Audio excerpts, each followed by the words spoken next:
Since 2014, LeBron James and Kyrie Irving have had a really interesting relationship to say the least. After the drama surrounding Kyrie's exit from the Cleveland Cavaliers, along with some of Kyrie's comments, it seemed as if the two wouldn't be close anymore. Recently though, it seems as if the former teammates are finally on good terms again. So let's take a look at how their relationship has changed over the years, plus some more. First up, let's see what LeBron said about Kyrie recently. It's no secret that LeBron and Kyrie were one of the greatest duos in NBA history. Unfortunately, Kyrie brought this to an abrupt end in 2017, causing many to think that the two had beef. Even if they once did, it's safe to say they definitely don't anymore. Fans of the two are gonna be happy to hear that LeBron has been all praise for Kyrie as of late. Earlier in September, Irving appeared on Uninterrupted, and many fans, such as Cuffs the Legend, loved the way Kyrie was speaking and carrying himself. After the episode was uploaded, Cuffs went on Twitter to praise Kyrie, and LeBron replied to his tweet with even more kind words. James started off by saying that Kyrie's always been misunderstood by most people, and then went on to say that he's loved seeing Kyrie mature as a human over the past few years. He capped off his reply by highlighting how he's always believed in Irving and knew that there was far more to Kyrie than just being one of the greatest players of all time. Say what you want about LeBron, but you've gotta give him credit for always trying to spread positivity. While speaking on the show, Kyrie also spoke well of James, calling him one of the greatest of all time and a true icon. We're sure most, if not all NBA fans, were happy to see this wholesome exchange. Next up, we're taking a look at why their relationship took a turn for the worse. The pairing of LeBron and Kyrie was unstoppable, and until the end of the 2017 NBA season, the two always got along really well. LeBron took Irving under his wing and treated him like a younger brother. Despite all that, Kyrie was clearly unhappy as he shocked the NBA by demanding a trade in July of 2017. Every fan and analyst couldn't believe it, and the media went wild. Many began speculating on why Irving would want to leave when the team had just made it to the finals in the previous season. Lots of people rightly argued that it was because he didn't want to share the spotlight with James anymore and wanted to be the leader instead of a sidekick. The worst part was that he didn't talk to LeBron about any of this. What's more, after telling the front office he wants out, he reportedly became unreachable for a while and wasn't talking to anyone from the organization. Many were slamming Kyrie for his unprofessionalism. What made Irving look even worse was the fact that towards the end of the same month, a video surfaced of him and Curry mocking LeBron. Curry's been LeBron's longtime rival, so this was a terrible look for Kyrie. He didn't stop there though, as Kyrie didn't even mention LeBron in his farewell video for Cleveland. Isn't that unbelievable? Moving on, let's see why the relationship continued to go downhill. After all the craziness that transpired over the summer, somehow things only got worse when September rolled around. When Kyrie appeared on First Take, he firmly told Stephen A. Smith that he didn't tell LeBron about his desire to leave the Cavs because he thought he didn't need to. Considering everything LeBron did for Kyrie, this made no sense. LeBron was understandably very disappointed about everything and emphasized how shocked he was. When asked if he has advice for Kyrie going forward, James said he had none because he'd never help out someone from a rival team. Then, as the next year and a half went on, the tense undertones continued to be at play. Though for a bit, things cooled down when Kyrie called LeBron in January 2019 and apologized to him. James appreciated this, and the call stayed a hot topic for a while. Things were seemingly okay for a while until Kyrie once again made some stupid comments in October 2020 when he said that playing with KD felt like it was the first time in his career that he was playing with someone as clutch as him. This led to all sorts of drama and caused many to be disappointed since Kyrie was throwing shade at the king. When LeBron was asked about these comments 2 months later, he admitted that he was hurt by them because of how much he supported Kyrie and wanted him to shine during his time with the Cavs. Finally, could the two be teammates again? Despite their troubled history over the past few years, it's been great to see the two get along and put everything aside. Irving has matured far more, and in May of this year, he even made sure to tell everyone that he and LeBron never had any beef. Since the two are back to being buddies, many rumors were circulating in August about Kyrie joining forces with James on the Lakers. Even though talks came to an end with Kyrie returning to the Nets for the upcoming season, some believe that the pursuit isn't over yet. There are reports that the Lakers are gonna clear their cap space so that they can sign Kyrie when he becomes a free agent next year. If this happens, we'll finally get to see the two reunite. Not to get your hopes up, Lakers fans, but if they play on the same team again, that spells disaster for the rest of the league and nothing but success for the Lakers. Do you guys think it'll happen? Let us know in the comments. Now, let's move on to some other news. First, the Phoenix Suns have a problematic owner. On the 13th of September, the NBA decided to suspend Robert Sarver, the owner of the Suns, following an investigation that exposed Sarver as being a racist.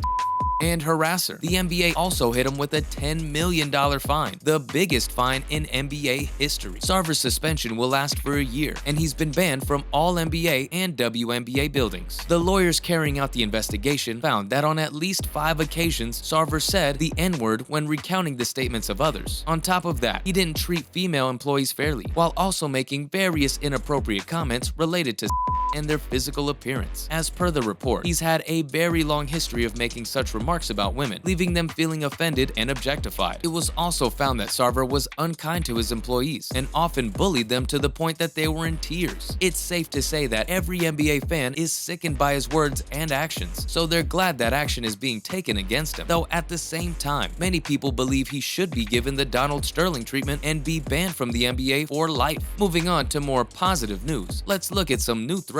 The Brooklyn Nets have unveiled 2 jerseys for the upcoming NBA season, and they both look amazing. In late August, the Nets announced they would be bringing back the Stars and Stripes design as a tribute to the OGs that wore them back in the day. The design was first worn 50 years ago in 1972 and became closely associated with Julius Irving and the Nets' dominant run during the ABA's final years. We're sure fans are over the moon to see the jersey return. After all, it was ranked 9th on ESPN's all-time jersey list. That's not the only jersey we'll be getting to see next season, as the Nets have just announced that they'll be adding the black-on-black statement jerseys to celebrate the team's 10th anniversary. The look takes inspiration from the classic New Yorkers uniform, as well as the team's original jersey unveiled when the team relocated from New Jersey to Brooklyn back in 2012. Let us know what you think of both jerseys in the comments. Lastly, is Curry open to playing with Kevin Durant again? Recently, Steph was interviewed by Matt Sullivan of Rolling Stone, and thankfully for us, Matt brought up the question everyone was curious about. Were the Warriors interested in trading for KD when the league found out he wanted to leave the Nets? Curry told Sullivan that there were talks about whether he wanted the Warriors to pursue him if he became available, and believe it or not, Curry was never hesitant about the idea. He went on to say that since the two played together and had terrific chemistry on and off the court, he'd be very open to reuniting with him. What's more, Steph said that if he was told Durant's coming to the Warriors, he'd probably go, hell yeah. At the same time, Steph made it clear that he loves his team as it is and has full faith that they can go back to the finals and win back-to-back championships even without the Slim Reaper. That's a wrap for this video. Are you guys happy to know that there's no bad blood between LeBron and Kyrie, or did you enjoy the drama? Let us know in the comments below. As always, remember to give this video a big thumbs up and subscribe to our channel for more videos like this. See ya in the next one.